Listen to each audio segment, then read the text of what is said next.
Waqt il-kompilazzjoni tax-xhieda fil-konfront tal-familja Paċ l-ispettur Lian Bonello xedet kif Kit Paċ tressaq il-qorti 40 darba.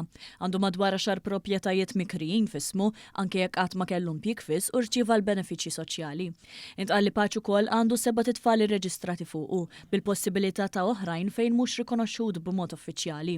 Missieru Lawrence Paċ ħadem bis 6 snin f'ħajtu kollha, waqt li fuq ismu għandu rreġistrati numru ta' vetturi inkluża Jaguar.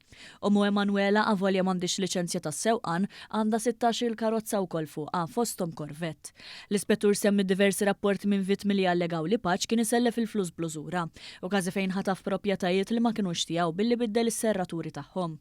Intqal kif is-sieħba tiegħu Marija Grixti li għandha 6 tfal 3 minnhom minn Paċ qatt ma ħadmet wara l-2003 u ilha tirċievi l-benefiċċji soċjali sa mill-1998. Intqal kif Carlos Paċ ibn Kit ħadem biss bejn l-2018 u l-2021 ma' kumpanija tal-catering. Għandu 3 tfal u xtara wkoll garax għal madwar 50,000 euro. Cleven Paċ ibn Kit u Marija Grixti qatt ma ħadem u qatt ma kellu kont bankarju, iżda għandu proprjetà li jikkrija.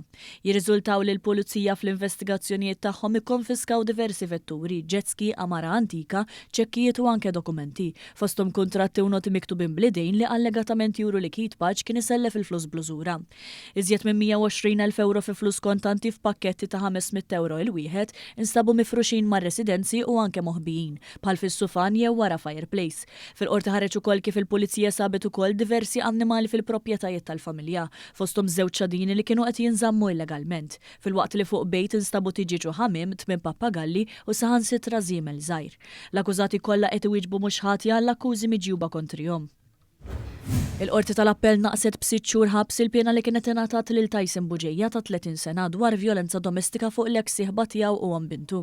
Buġejja kien ikkundannat mill-ewwel qorti 36 xahar ħabs, hekk kif kien instab ħati li sawwat lil mara mill-inqas darbtejn fl-2023 u kiser il-kundizzjonijiet tal-ħelsien mill-arrest u sar riċediv. Timma kienx l-ewwel darba li hu xellef difrejh mal-ġustizzja, hekk kif akkużi simili ta' vjolenza domestika kontrih imorru lura mill-inqas 7 snin.